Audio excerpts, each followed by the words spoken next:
halal food and non-halal. So just pick halal food, inshallah, it's good. Anything halal is good for our body.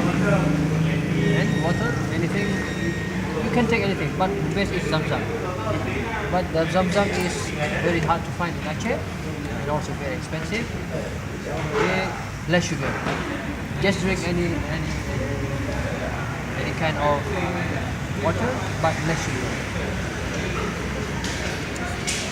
And you know, every day, every time after taking guests to restaurant in Aceh, in Banda Aceh, they said food here in Aceh is very good.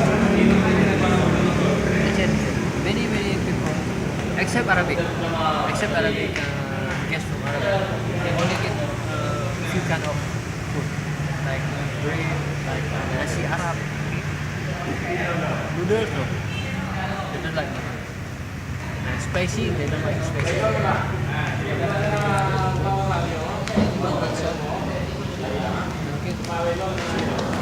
have a question.